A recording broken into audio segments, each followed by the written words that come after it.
title of Alumni Fellow is a permanent, lifelong designation. Just as sure as the local quarry stones that were cut and used to build Old Main, a Fellow lays the foundation for future scholars by unfailingly stimulating thought, debate, and action amongst this next generation of leaders. Tonight, we gather together to honor our finest Penn Staters with the most prestigious award given by the Penn State Alumni Association, the Alumni Fellow Award.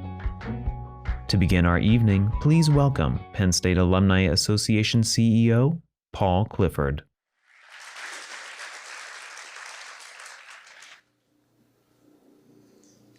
Penn State alumni, friends, guests, and our new Alumni Fellows, good evening. Where else would you rather be than a room full of Penn Staters?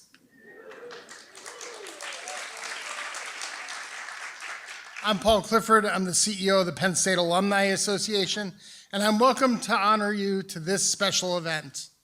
We also want to welcome those who are joining us virtually on the Alumni Association's live stream. Congratulations to this evening's honorees. Tonight, with one voice, the Penn State community sings your praise for how you have swelled thy fame of dear old state. The Penn State Alumni Association is honored to recognize you this evening, highlighting the collective impact that Penn Staters have in their professions, in their communities, and around the world. These awards carry a lifelong distinction of recognition. Please accept our most sincere congratulations. The Alumni Fellow Award is the most prestigious award given by the Penn State Alumni Association. This year and every year, a special group of our most outstanding alumni are nominated by their colleges or campuses and selected by an awards committee. The Alumni Fellows are then invited to the University Park campus to share their expertise with deans, chancellors of their college, faculty, staff, and most importantly, our students. Before presenting tonight's awards, I'd like to highlight some of the history of the Alumni Fellow Award. The awards that you'll see tonight were designed by alumna and artist and previous recipient of the Alumni Fellow Award, Jeannie Stevens Salmon. We're privileged to continue this tradition as we proudly welcome the new honorees to the ranks of Penn State's Alumni Fellows. It's my pleasure to introduce Penn State's President, Neely Bendapudi. With nearly 30-year career as a leader in higher education and business, Dr. Bendapudi is a renowned educator, academic, and executive. She leads our 24-campus network and online World Campus with a keen focus on advancing excellence, creating opportunities for students, faculty, and staff to thrive. Driven by a commitment to fostering student success and the student experience, a sense of belonging for all Penn Staters, and access and affordability, she continues to advance the university's values and its land-grant mission of teaching, research, and public service. Ladies and gentlemen, please welcome Penn State President Neely Bendapudi.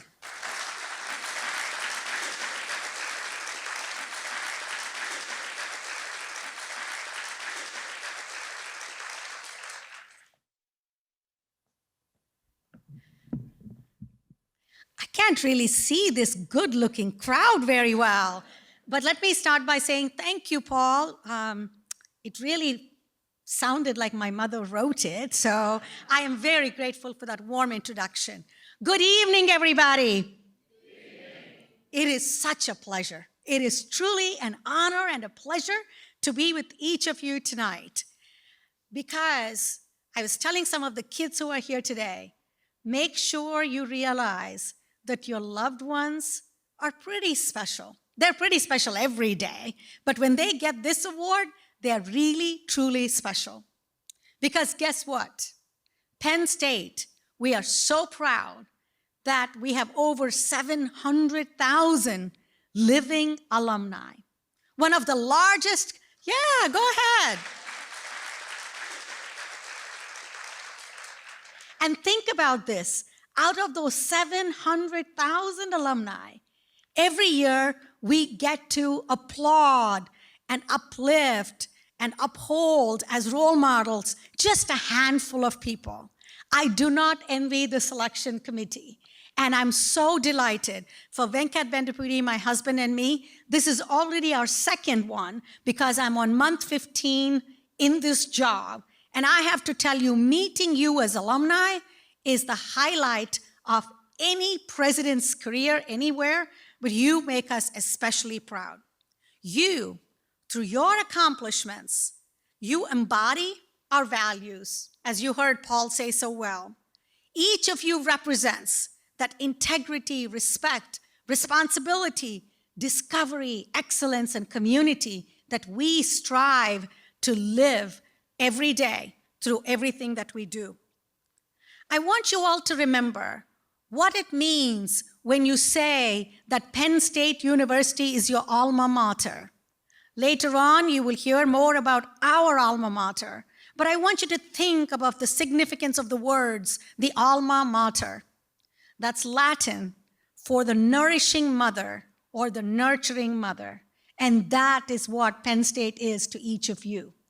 Penn State played some part in who you are today, and I'm humbled to see how the world-class education that you as fellows received here at Penn State has shaped your lives, prepared you for such success. I am so honored, deeply honored, to serve as your presidents because I can also see that white and blue and white tapestry that weaves us all together, because in our midst are current students who are looking up to you and saying, with the Penn State education, maybe I could do that too. And so, without further ado, I am going to get us started. We're going to be listening to some extraordinary alumni.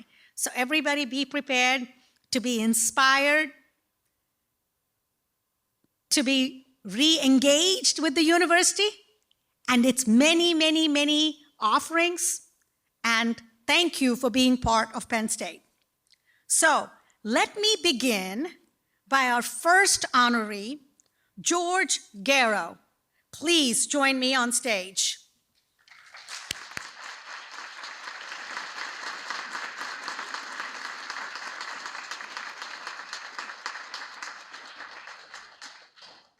George, I love doing this. Stand here while I read about you. Is that okay? Just a couple of words. Okay. All right. Because this is pretty impressive, everybody. George is a graduate of the College of Medicine and currently serves as CEO at Primary Health Network. It is Pennsylvania's largest federally qualified health center. He was nominated for this Alumni Fellow Award by representatives from Penn State Shenango. Dr. Garrow has impacted numerous areas of public health during his career. And it's incredible what he has done to champion providing access to high-quality care to all members of the community, and especially to those who are most vulnerable. During the COVID-19 public health emergency, Dr. Garrow led efforts to address inequities in testing, vaccination, and treatment. In July 2022, he was appointed to serve as Primary Health Network CEO. But he didn't stop there. He led Primary Health's mobilization efforts in response to the February 2023 train derailment in nearby East Palestine, Ohio. Under his leadership, Primary Health Network was recently named, this is amazing, one of North America's most inspiring workplaces. Dr. Garrow has been an integral part of several high-level institutions. I could go on and on. He was Chief Medical Officer at Western Maryland Health System, served on the faculty at University of Rochester and Vanderbilt University as a medical oncologist. He was awarded a fellowship in oncology by the American Cancer Society, and the Pennsylvania Medical Society recognizes him as an everyday hero. Ladies and gentlemen, please put your hands together. Give a warm welcome to an everyday hero, George Garrow. We're so proud of you.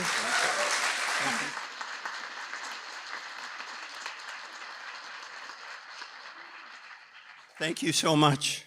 Wow. You know, prior to the advent of Medicare and Medicaid, there were huge disparities in access to health care and health outcomes between the haves and the have-nots in this country. In the mid-1960s, the founders of the health center movement sought an opportunity to help overcome those barriers and to offer access to high-quality health care to everyone, regardless of their ability to pay or their station in life. I'm extremely proud to serve as part of the health center movement at a federally qualified health center, where we are working every day to overcome the inequities that still exist today. Penn State University was founded in 1855 and, as a land-grant institution, actually has a very similar mission: to promote the general welfare of the citizenry through access to higher education. With its network of Commonwealth campuses, Penn State is known as a trusted and a trustworthy friend and neighbor throughout the state of Pennsylvania.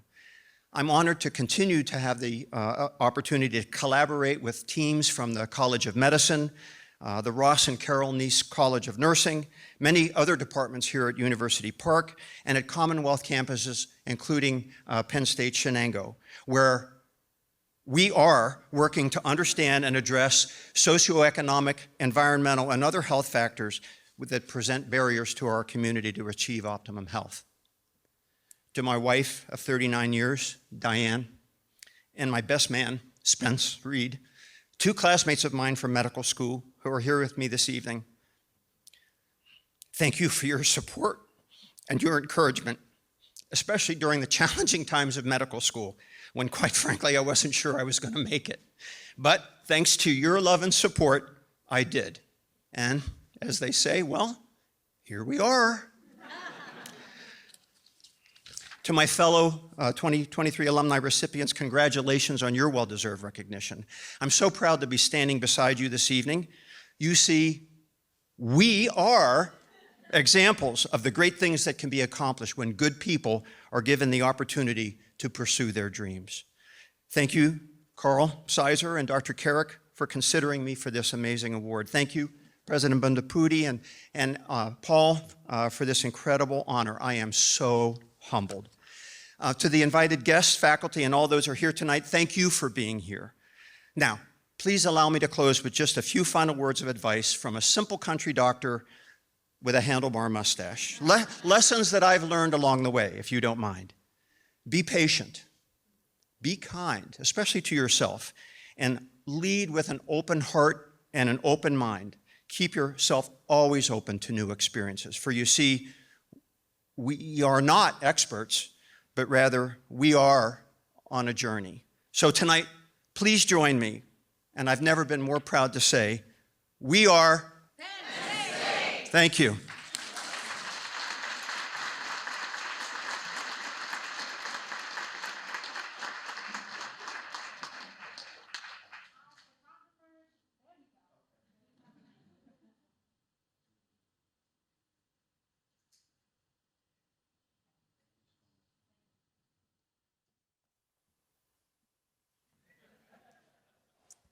Beautiful words. I think they all apply to you. Trusted, trustworthy, to be patient, to be kind, to lead with openness, open heart, open mind. Beautiful words, George. Thank you. And now, are you ready? Are you inspired? See, what did I tell you? Our next honoree, so absolutely thrilled to introduce and to invite up to the stage Thomas C. Hoffman II. Thomas.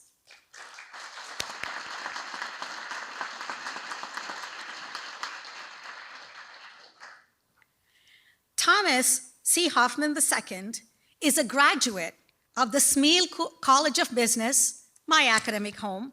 He was nominated for the Alumni Fellow Award by representatives from Penn State Erie, the Barron College, which he attended from 1984 to 1986.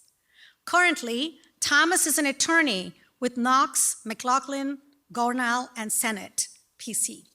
During his career as a lawyer and CPA, which he began with Ernst & Young, Thomas has represented thousands of businesses and high net worth individuals, and he has helped plan hundreds of business successions. in more than 15 states.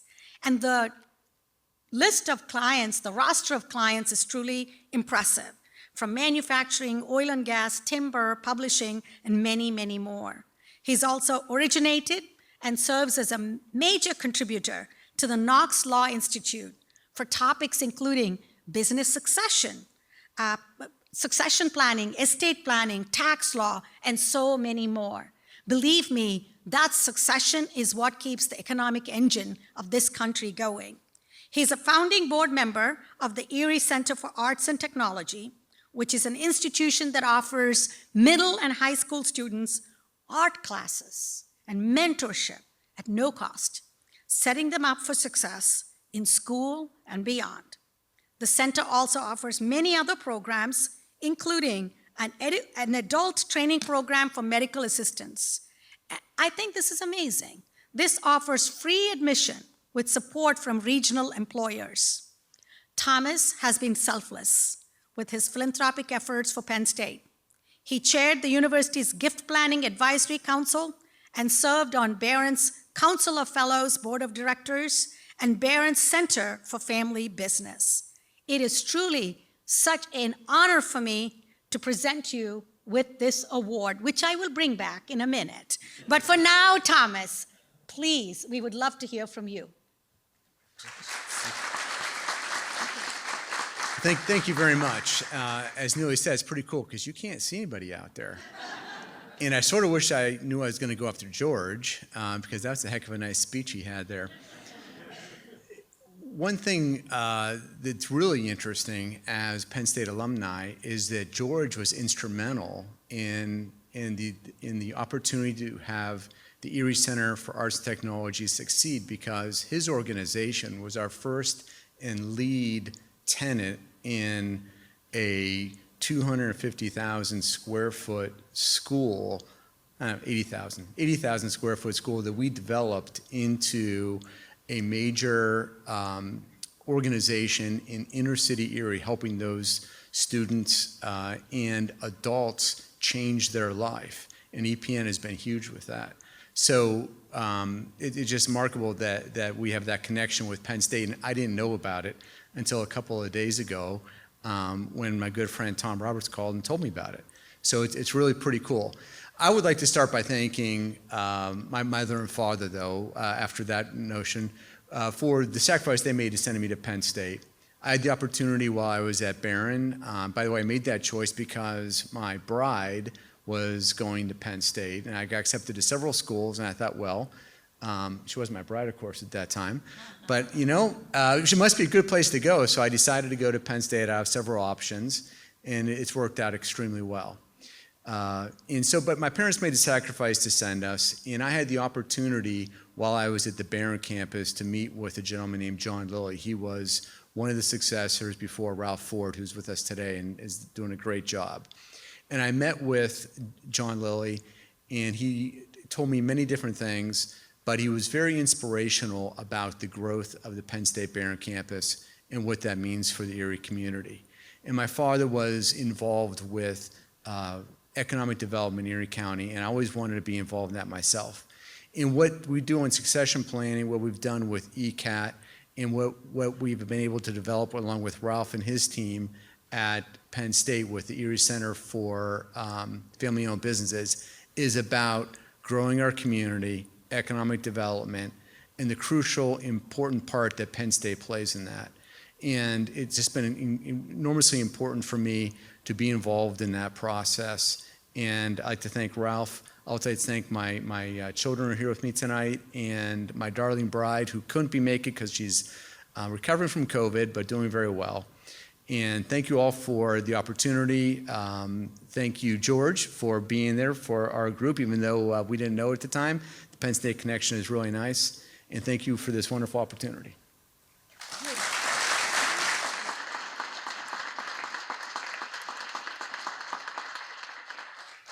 We're gonna try this. I learned it from the US Army. It's called the grip and grin. Okay, you ready? Hold this.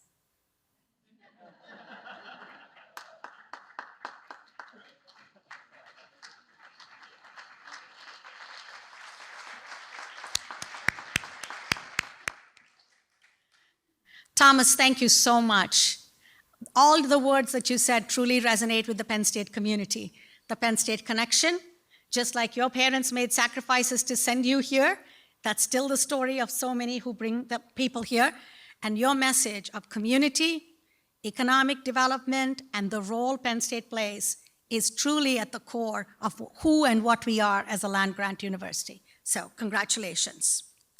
Now, it's my great pleasure to invite up here Fred Metzger to join me on stage. Fred?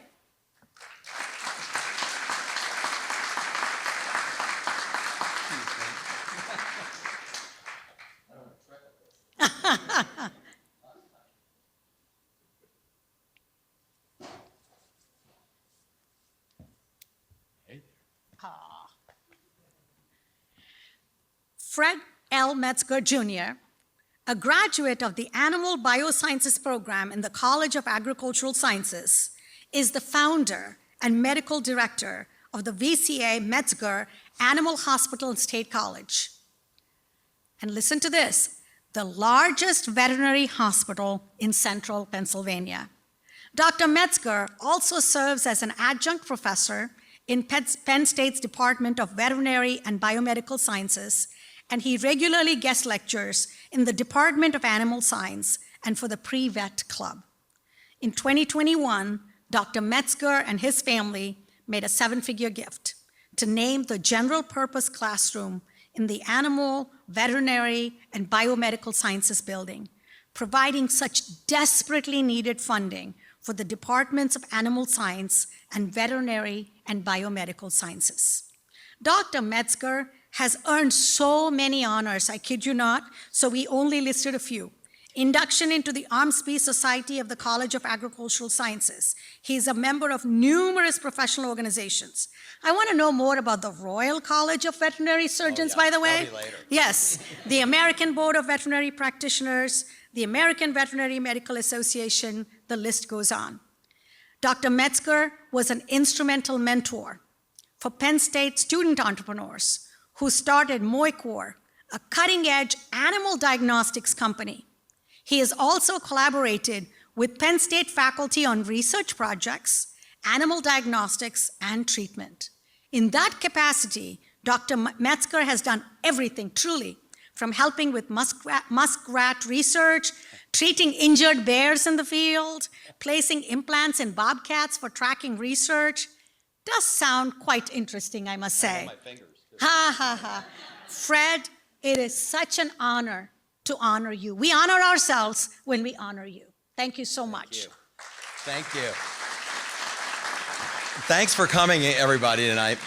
I wasn't going to do anything formal, but I found this today, and I'm not kidding. This is the student handbook from my grandfather when he went to Penn State. It's awesome. This is this real one, too. So this is from the Pennsylvania State College, 1915 to 1916. So when I say I'm a Nittany Lion, man, I really mean I'm a Nittany Lion. So my grandfather graduated from Penn State, Ag Biochemistry. Right one block over, he built the Metzger bookstore. He got in the bookstore business. He built that black granite building, which is where rapid transit is. Depends on when you went to Penn State, the Metzger bookstore, you probably remember that. That was my dad. My dad was in World War II. He came back, got into business here. Of course, I was born here. So, you know, we're so lucky to have Penn State in our blood. And I get to live here, which is amazing. So I'm interested, so that's the past of Penn State for me. The present, like getting an award like this is truly amazing. I went up to the College of Agriculture today, and I love the College of Ag. That's where Penn State started, right? And obviously animals are in my blood, but when I was talking to the students, you know, everybody wants a mentor. That's what the students need. So especially in my profession of veterinary medicine right now, there's not enough veterinarians, and that's a real problem that we have. So the big thing that I'm trying to work with our great college is trying to take private industry and help the college out with more veterinary graduates, not just veterinarians, but veterinary technicians and people interested in animal health, because it's a major problem that we have. And our society has a lot of animals now, fortunately. And I will also throw in that the horse is a companion animal. So, you know, Penn State has such a great reputation. And I think it's up to us, especially as Alumni Fellows, to keep it going. And what's really fun for me, what keeps me going for the future, is my wife, Megan, and my daughter, Ava. Bree's playing volleyball right now. But what's nice is having younger kids than your own age group. It's really good for you, keeps you relevant. So I know who Harry Styles is. I watch Teen Titans. I love all that stuff. You know, people my age wouldn't normally know that. So when you look at today's youth and I look at the students and the people that work in the animal hospital, they're awesome, right? You know, you can be like, oh, where's the work ethic? I think we're in great shape, but it's really up to us to take them to the next step. So most of the students that I meet, they need mentored. You know, everybody needs mentored.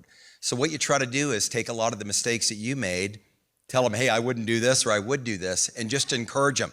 Because especially as an alumni fellow, people are going to look up to us. So we had a great start at a university, and what you're supposed to do now is take that knowledge. Don't stop. Like I'm ready for the future. I mean, that's why I'm excited about this award, because I think we can take our ideas and help. And I'm very fortunate to live here because I get to interact with the students pretty regularly, and it's an honor. So I want to thank Penn State for a lot of things. Like I said, it goes back in my blood many generations, and I hope it spills onto my children. I'm not going to make them go here, but I'm going to nudge them to go here.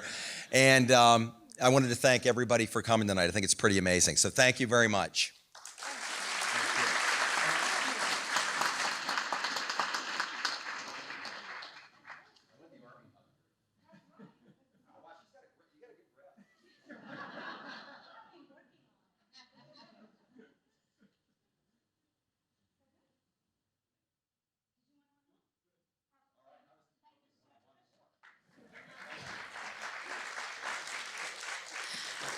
Fred, don't you worry. I'll start recruiting the next generation.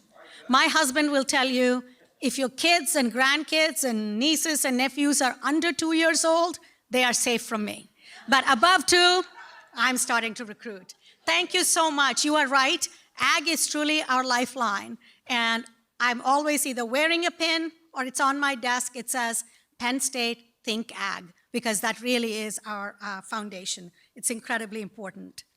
I am very, very, very excited to present the next honoree because I actually knew him before I even thought about Penn State. Our paths crossed a few years ago, and I'll tell you more. And that is Ajay Nair. So Ajay, I'll take great pleasure in embarrassing you by reading a lot. Come on up here.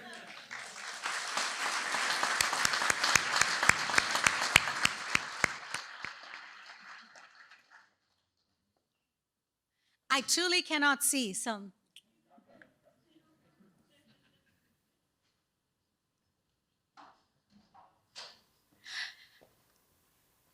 Oh, thank you so much.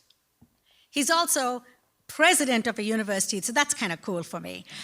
First, let me tell you a few things about Dr. Nair here. A graduate of both the College of Health and Human Development and the College of Education, Ajay Nair is president of Arcadia University in Glenside, Pennsylvania. He was nominated for the Alumni Fellow Award by representatives from the College of Education.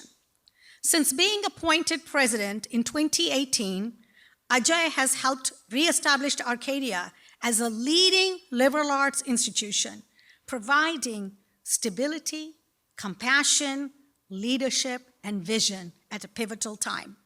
He initiated the development of a new strategic plan for Arcadia, which provided the blueprint for high-profile initiatives that have truly impacted every corner of this great institution. Ajay previously held leadership positions at the University of Pennsylvania, Columbia, the University of Virginia, and he is recognized as a student-oriented administrator. And his work is grounded in equity, inclusion, and social justice. In the words of a colleague, his vision, commitment, and skill has reoriented the entire institution toward promoting justice, equity, diversity, and inclusion. Ajay received the Dr. Doris Michiko Ching Shattering the Glass Ceiling Award from the National Association of Student Personnel Administrators in 2018. And in 2019, they followed that up by giving him the Outstanding Allyship Award. Ajay served as a counselor in Penn State's Multicultural Resource Center early in his career. Clearly, that started him on everything. And today, he actively supports Penn State through his volunteerism and philanthropy. I am so thrilled that tonight I got to meet his incredible wife, Payal, who herself holds 2 degrees from Penn State's College of Education. And together, they've established the Ajay and Payal Nair Open Door Scholarship to help Penn State students who have high financial need. And I want to tell you where our paths crossed. In 2018, when he began his first presidency, I did too. And so we were both baby presidents at a president's school. So it was really it was such a pleasure to meet him there and now to see him here again. So Ajay, you really are a remarkable leader in all of higher education. We are so proud to claim you as our own.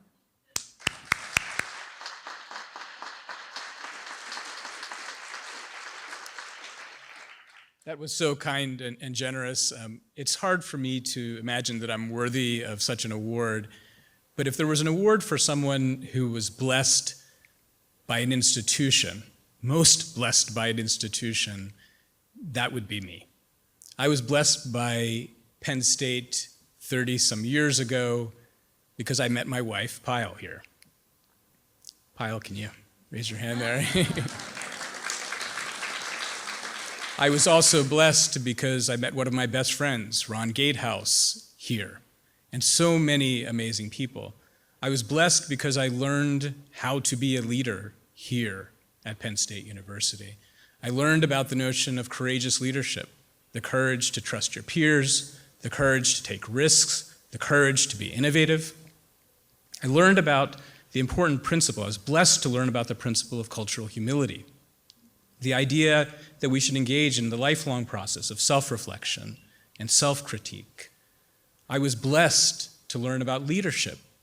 I learned that leadership is not the goal. It's a way of achieving a goal.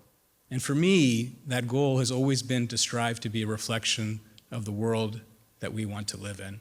And so I thank Penn State for all of these blessings, and I thank you all for being here this evening, and thank you so much for your leadership as well. Thank you.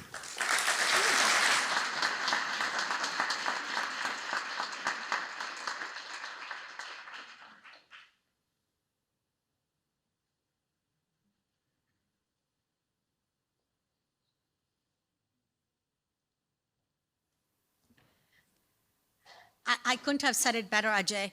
I hope all of you think about what this nourishing mother, this nurturing mother of Penn State has contributed to your leadership. And thank you so much for keeping in touch. And those words were beautiful, weren't they? The blessings that we learn and the courage that having that network of we are provides you at Penn State. And now we are going to thank the Jay Vonato Trio for providing our entertainment this evening. We're going to get back to the rest of the awards. We'll pause for just a little bit while they share some more Penn State spirit with us all. You better get ready. We're going to celebrate.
love this, how we've set it up to lots of celebrations coming up this weekend.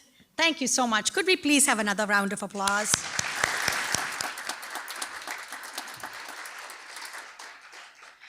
What is so special about these awards is that some alumni fellows I'm just getting to meet and build a relationship with, and I know we will be friends for life. That is important. That's the Penn State way. But others, I'm delighted to say, we go way, way back, which is almost a year. And that's true of the next person. And he is truly an astonishing, wonderful, caring individual. And so Ryan Newman, come on up.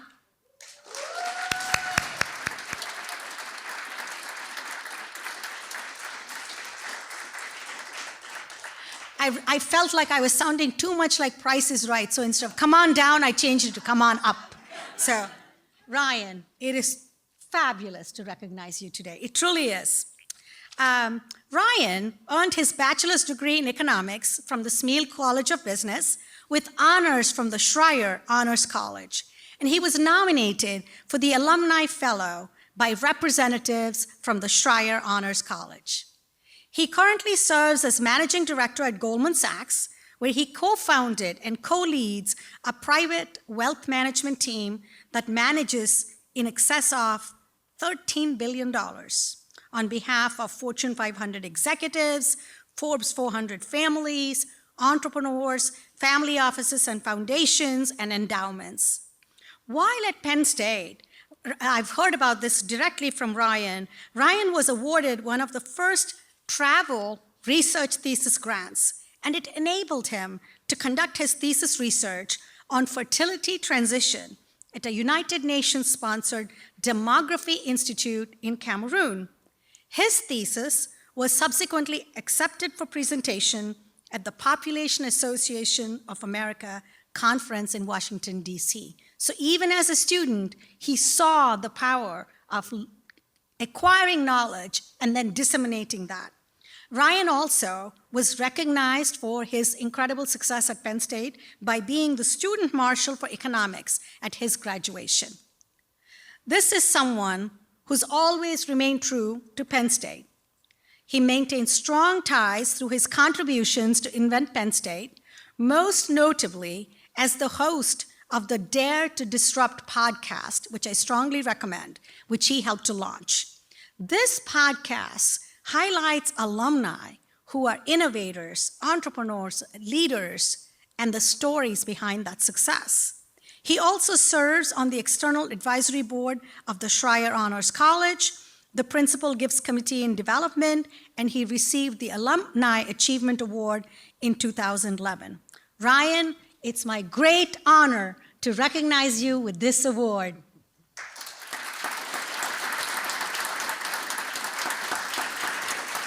Thank you so much, Neely. I had the pleasure of having lunch with Neely and Venkat a little over a year ago when they first got started. And right after that lunch from the parking lot, I got on my phone and started texting another Penn Stater. And I said, with Neely, we're going to go to the stratosphere. But before I sent the text, I said, no, that's not good enough. So then I thought back to my Astro 3 class, and the astronomers in the room can correct me. And I said, with Neely, we're going to go to the mesosphere. And that was the text I sent.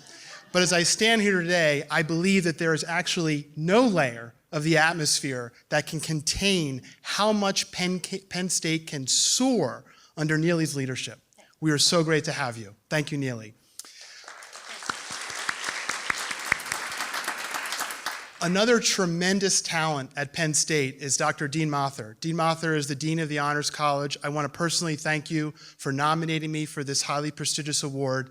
When Dean Mather was interviewing to potentially come to the Schreier Honors College, it was deep in the pandemic, so the interviews were conducted over Zoom. But that did not contain Dean Mather. His enthusiasm literally bounced off the screen, and that was ever the more true when we got to finally meet in person about a year later. I would also like to just acknowledge that this is a return home for Dean Mather coming back to Penn State, and we hope you stay for the rest of your career. I'd also like to acknowledge the Senior Director of Development, Sean Miller. Sean's been my wingman for the past 10 years, and he's been a tremendous supporter and is truly a friend that I cherish. and Sean Goheen, who put together a magnificent day, including a crossover podcast, which you can all check out later. I'm really blessed and honored to have my parents here with me today, Larry and Tony Newman. My mom was a public school teacher for over 30 years in Bucks County, and my dad is a volunteer fireman in addition to his day job for nearly 50 years. Now, he would want me to tell you that, but not to impress you, but to impress upon you that if anyone this evening has a medical emergency or a fire-related emergency and they need someone to step in and help, he's ready. In fact, he's kind of waiting for it to happen. But I've watched my dad do so many heroic things over the last decades, and it's just been a true honor and blessing to have you here. So Mom and Dad, thank you so much for being here. I'm also blessed to have my children here with me tonight, Bennett and Nora.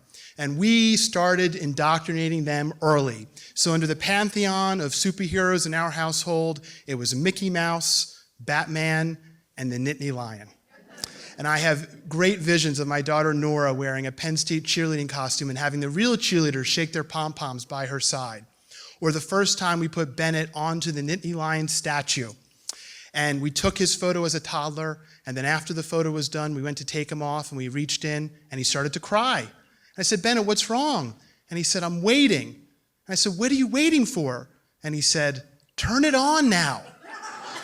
He literally thought the Nittany Lion Shrine was a mechanical ride. And who can fault him? Because we had built up Penn State to be such an extraordinary thing, and my nephew Alex is here with us today, and he attended. But I obviously would not have my beautiful, amazing children without my wife, Meredith. You're all actually participating in another ceremony tonight, which is the eve of the 27th year first date anniversary of Meredith and I. So we've been married for 20 years, but I'll tell you why I count the first date anniversary. You see, I laid eyes on Meredith at the age of 11. I decided I was going to marry her at the age of 15. And at the age of 18, a mere 3 years later, she acknowledged my existence on this planet for the very first time. True story. You can find out at the cocktail hour all about it. So Meredith, thank you so much for saying yes then and every day since then. You were my biggest fan, my greatest supporter, and truly my life love. I'm also blessed and honored to have two additional guests here tonight that are tremendous assets to the Penn State community. Professor Greg Pierce and Director Robin Stevens. And both these individuals are extraordinary in their own right. Robin is the Director of Wall Street Initiatives for the Smeal College of Business, and Greg is a professor in the Smeal College teaching finance and honor students. And these two individuals who were here when I was a student 20 years ago and are still here today, they're ageless, they both exemplify a concept I'd like to share with you today that I refer to as radical generosity. We all endeavor to be generous in our lives, but there comes a point where the generosity extends beyond pragmatism. And we've heard some of those great examples of that tonight, where it's truly radical generosity. I was blessed to receive countless doses of radical generosity from Robin and Greg, and I want to just share one quick anecdote for each. For Robin, she was the first Penn State professional I ever met as I stepped foot on this campus as a freshman. I was sitting in Schwab Auditorium at the Smeal orientation with 800 other freshmen, and she talked about what it takes to get involved. And at the end, I was so excited, my wife was sitting next to me at the time, that I ran onto the stage to introduce myself. And I said something crazy, like I want to be president of Penn State one day.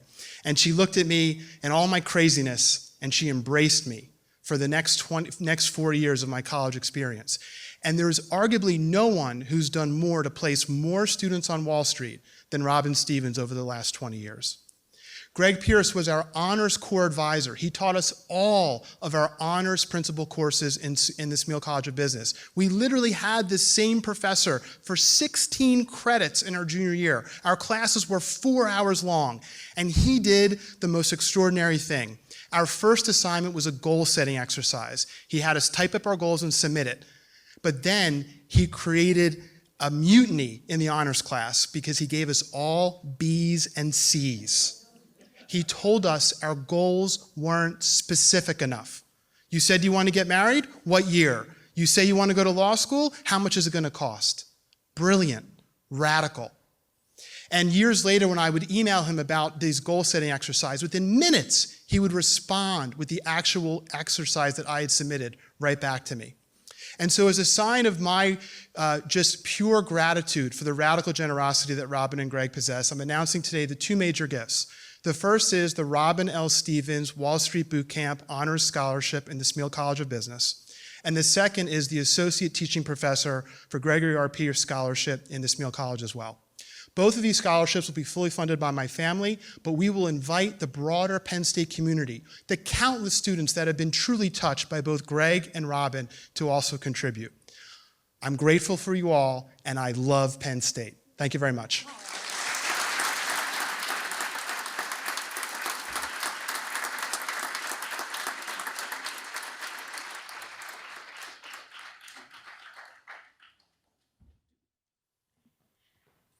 It's so funny. I have to tell you, after our lunch with Ryan, I told Venkat, with alumni like this, there's no limit to what we can do here. So thank you so much. And thank you, not only for your family being here, but thank you so much for recognizing the faculty and staff. You know, that's what Penn State is. You think about Penn State, and certainly it's your peers, but it's the faculty and staff who put so much of themselves into you. So yes, we'll remember radical generosity. Thank you so very much for that.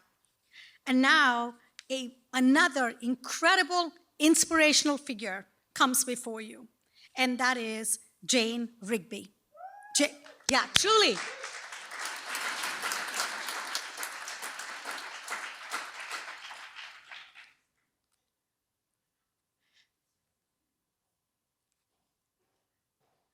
I am so honored to meet you, Jane.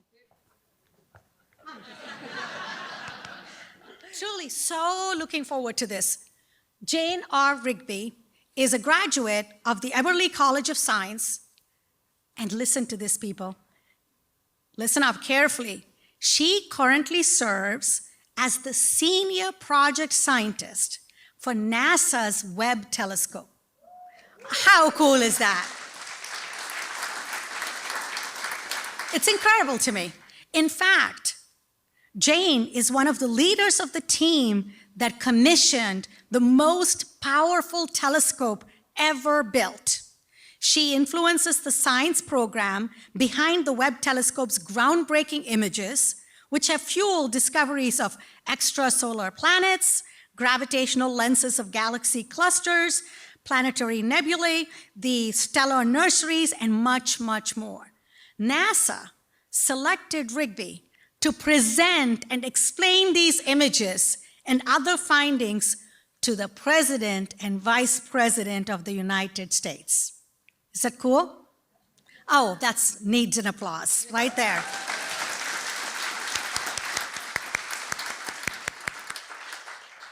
Jane was named to Nature.com's list of 10 individuals who shaped science in 2022, and to the BBC's list of 100 inspiring and influential women for 2022.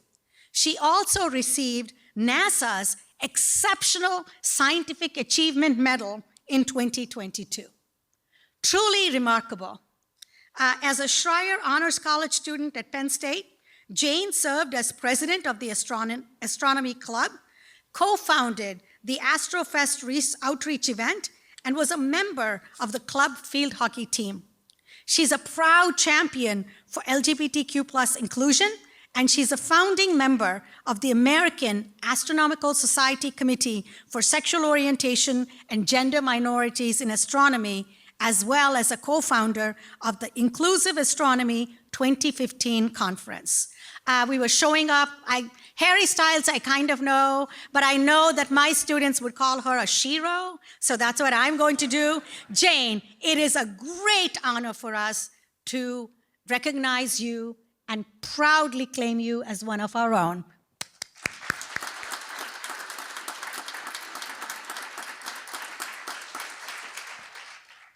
Thank you so much. Oh my gosh. President Bendapundi, thank you so much. I'm a little bit speechless. The thing about astronomy is that it's open to everybody. You know, the skies are always there, whether we're looking or not. And the views of the universe that we've seen in the last year with the Webb telescope have been raining down on this planet this whole time. We just haven't had a telescope that has been good enough to see them. And so if you don't know what I'm talking about, you have homework.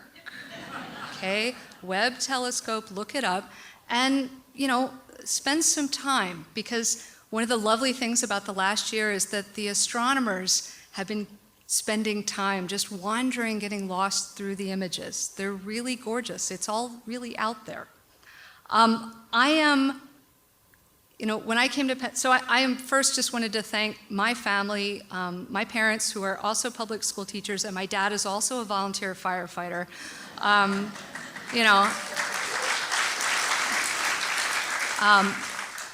Which is why after I got to meet the President of the United States, he called my mom, who didn't pick up her phone, but that's another story. She now has a really cool voicemail. I wanted to thank my sister. I wanted to thank my wife, Andrea, and our kid, Aiden, who wants to know if I've seen any students. Yes. He's 10, and he wants to know if Penn State would be a good place for him, so I'm taking notes. Yeah. And I wanted to thank the faculty of the departments of physics and of astronomy, many of whom are here today, who really taught me how to do my profession and introduced me to this whole sweeping story of modern astronomy, which is the story of how we all got here, right? I mean, we're working to understand how you make stars, how you make solar systems, how galaxies like our Milky Way got started.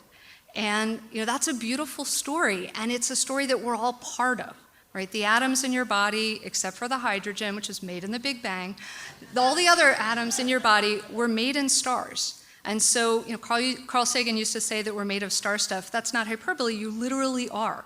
And so astronomy really is the story of how we got to be here. I wanted to especially thank Professor Jane Charlton of the Department of Astronomy and Astrophysics, who was my research mentor when I was here. I started research as a freshman, and because I didn't know any better, I was like, sure, can I do something? And the answer was yes. And it really was jumping into the deep end, but it was jumping into the deep end with some water wings, those little things you wear? That's called mentoring. And with water wings, the deep end isn't so bad. And you start paddling around and you're like, oh, this is all really cool.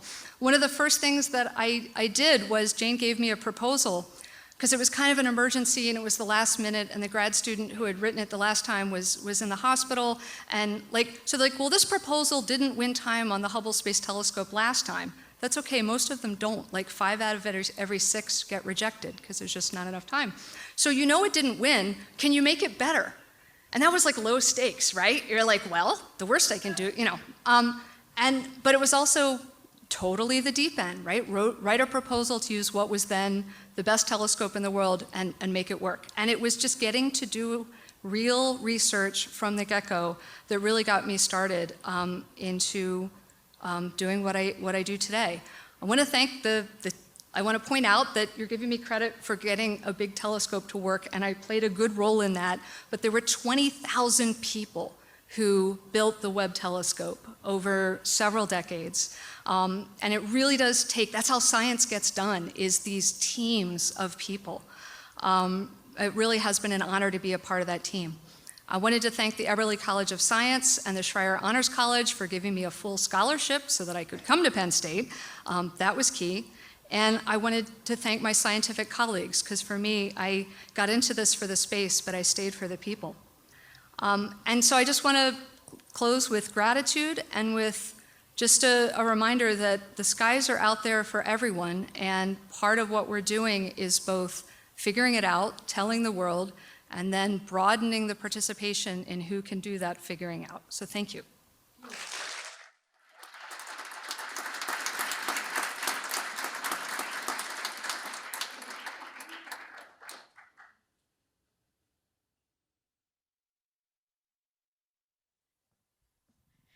Jane, that was truly incredible. I got super excited because as soon as the Webb telescope images were out, we were checking it out and like, ooh, so cool. And the most important message from me to you is, please have Aiden call me. Any questions will be answered. And now for our final presentation for the evening. Each of these individuals is so extraordinary, but each of them has one thing in common. No, not public school teachers and volunteer firefighters for everybody, but each of them is making the world better. And that is also true for our last honoree for the evening, Dean L. Winslow. Dean.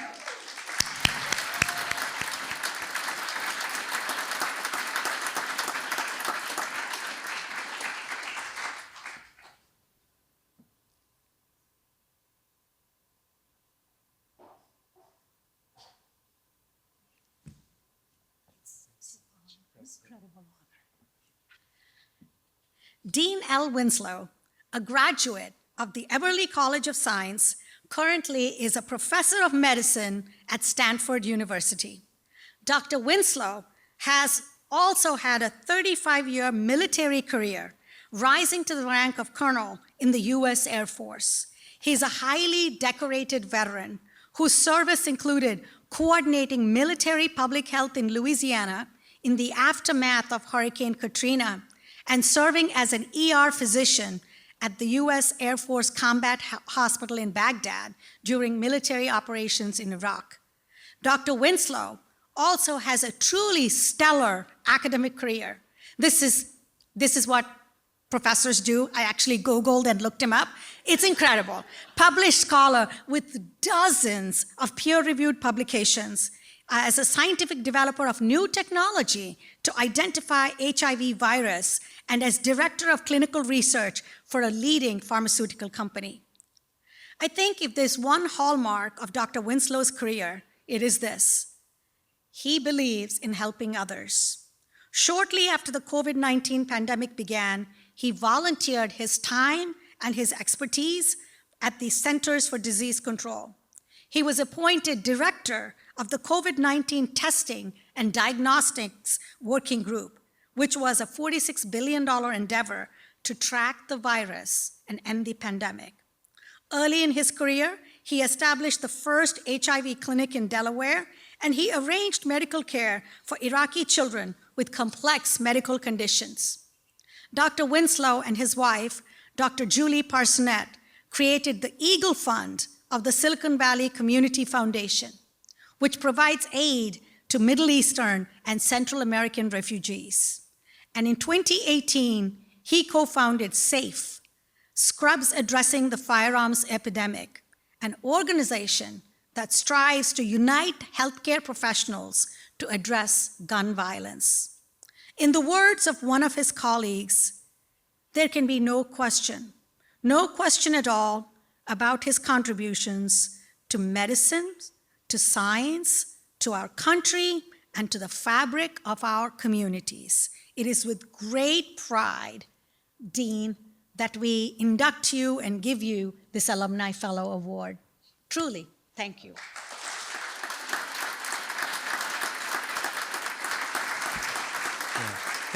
Thank you so much, President Neely, and thank you, Dean Landkill, also for nominating me for this lovely award. I also wanted to thank my baby sister, Dr. Alex Mafili, who is 16 years younger than me, graduated class of 91, and her husband, Eugene, who thinks class of 89. He's also an Air Force veteran and runs our Veterans Center here. So, thank you all so much for your support. Anyway, first of all, I always, when I introduce myself to the new residents and medical students, I always make sure they know that Dean is just my first name. It's not a title. But anyway, so I just thought I would tell you a few very funny stories. So I grew up and went to high school in Dover, Delaware, not too far from here. And there was a checkbox where you could, if you applied to Penn State, you could also apply to the Penn State Jefferson 5-year cooperative program, which was basically taking you from high school to being a graduate of Jefferson Medical College in 5 years. And it was pretty intense. I graduated from high, well, the bottom line was I got accepted for it. I just couldn't believe it because I played varsity football in high school, and I got hit on the head a lot. And I'm still convinced that if I hadn't played football, I would have had at least 300 more points on my SATs. And I found out years later, in the late 1990s, when the Jefferson sent their alumni magazine out, they had this article about the history of the Penn State Jefferson program, and they had this one table that had the lowest, highest, and the mean SAT scores, and I looked all up and down the table. I realized that I had the lowest SAT scores of anybody at that time in the 40 years of the program. So it's something now I almost take perverse pride in, but. Anyway, so I arrived at Penn State, and I thought I would could handle the academics pretty well. It was hard work, and I'm just so grateful, particularly for all the wonderful biology and chemistry professors that I had, and because I had no trouble, when I actually went to Jefferson as a 19-year-old, a year and a half later, with my basic science classes. But I loved English literature and particularly poetry, and we actually, despite the intense science that we had to take, we actually had a fair number of electives that we could take, because again, we were here year round when we weren't at Jefferson, and my mom was an English teacher, public school teacher as well. Seems like a common theme. So I got an A in English too when I was here, so I qualified to take 300 and 400 level English classes. So I think it was in the spring term of 1972, and I signed up for English 410. It was British poetry of the 19th century, and I just loved it. And I participated in class. There were only 15 people in the class, and almost all of them were English majors or graduate students. And I worked really hard, but our whole entire grade was based on one final paper. And I forget what I wrote about, but I was so proud of this paper, and turned it in on time. And then the last day of class, the professor came up to me and he said, "Dean, I'd like to talk to you after class." And I thought he was going to say, you really knocked it out of the park. But anyway, he said, "Dean, I just want you to know, I read your paper last night, and if you had been an English major, this would be a C at best. But because you're the only science major that's taken my class in the 25 years I've been at Penn State, I'm going to give you a B+." So actually, I'm applying to do a sabbatical at University of Oxford, and I actually had to produce my Penn State transcript along with my Jefferson Medical College transcript. And I remember, looking at, English 410B, and I go, yeah. And I don't know if anyone here knows the author Tobias Wolff, who is also, a military veteran, was a famous author, wrote the book A Boy's Life. And anyway, he's a friend of mine, and I told him that story, and he just cracked up laughing. So the other funny stories, and I don't want to go over, but so the thing actually, honestly, I'm most proud of my Penn State was that I was really not a very good football player. I only weighed 135 pounds, soaking wet, but I was really pretty fast and was, a reasonably good distance runner. And I had contacted Coach Harry Groves, who was the head track coach and cross-country coach here for almost 40 years. And, before, after I got accepted. And so anyway, so I started in June, and actually I worked out with kind of the summer track team, and he invited me to go to the cross-country camp. So actually I made the cross-country and the varsity track teams as a walk-on. So that's actually one of the things I'm more proud of than only my academic credentials was I made the varsity team at Penn State. And I kept in touch with Coach Groves, over the years. One of the funny stories, though, was so my mom and dad are both from the Midwest, and they're both, were Presbyterians, later became Episcopalians, but they never used bad language. I don't think my mom or dad ever said damn or hell more than once or twice the whole time I grew up. But when I came to Penn State, well, Coach Groves was kind of rough around the edges, and anyway, I was kind of shocked, that like the language that he used, whereas he had a heart of gold, he really did. Anyway, it was so 1998, so it was the 30th anniversary of his being made the head coach. And by the way, he'd served in the Army in the Korean War, and then had been head coach at William and Mary before he was recruited at Penn State, came here in '68. So anyway, fast forward to '98, and they invited me to just say a few remarks. And so I mentioned that I was kind of shocked, like when I heard the language coming out of Coach Groves. And I mentioned that, like, until I met Coach Groves, I didn't know that the F word could be used as a noun, a verb, an adjective, and an adverb. but anyway, so I did keep in touch with Coach. And then the last kind of funny story was, this was about maybe 2016 or 2017, it was before COVID, and my wife, who'd never met Coach Groves, came up to State College to, visit with, Huge and Alex,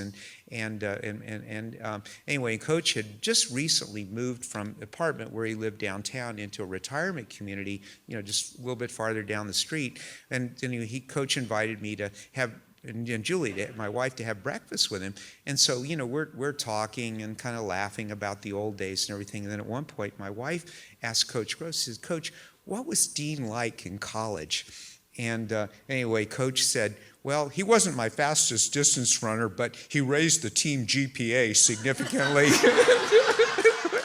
So anyway, thank you all very much for this award.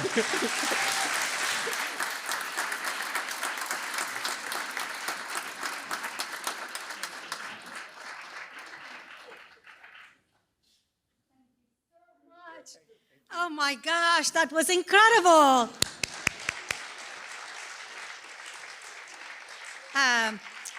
Clearly, he is a Renaissance man, right? As an English major, I'm very proud of any science student that steps up and takes English classes. Definitely football player, track runner. I think he could have, it's too bad he's only a professor of medicine at Stanford. He could have had a career. He could have been a contender in stand-up comedy. But in all seriousness, you are an incredible group of alumni fellows. You truly are. To each of you, I say thank you. Thank you for your excellence. Thank you for your service to our university. Thank you for the contributions you make to your respective disciplines. Thank you for how you are enriching all of humanity by what you do. I read somewhere, we make a living by what we get, but we make a life by what we give. And in that respect, you are all giving so much, and we are so proud you are our alumni. I am now going to bring up here an individual who also truly inspires me, and that is the 83rd president of the Penn State Alumni Association. You'll see why when you meet him. Anand Ganjam graduated from the Smeal College of Business in 2015. Yeah, don't sigh, everybody. You all know when you graduated. I know when I did. In 2015. And he has served on Alumni Council in numerous capacities ever since then. He was appointed to the Council's Executive Board in 2016, and he has chaired multiple committees, including the Young Alumni Group, Student Engagement, Membership Experience, and most recently, the Nominating Committee. In 2021, Ganjam was elected Vice President, and he began his term as president of our Alumni Association on July 1. Please join me in welcoming Anand Ganjam.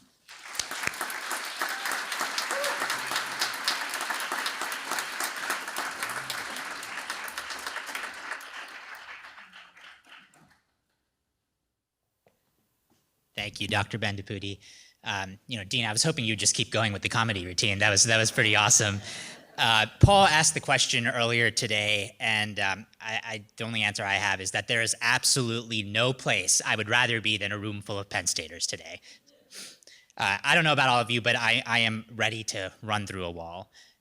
I'm so inspired by the stories of each award winner today, and I want to thank each of you for the positive impact you're making in your communities and your professions, but also for setting an incredible example for the future generations of Penn Staters.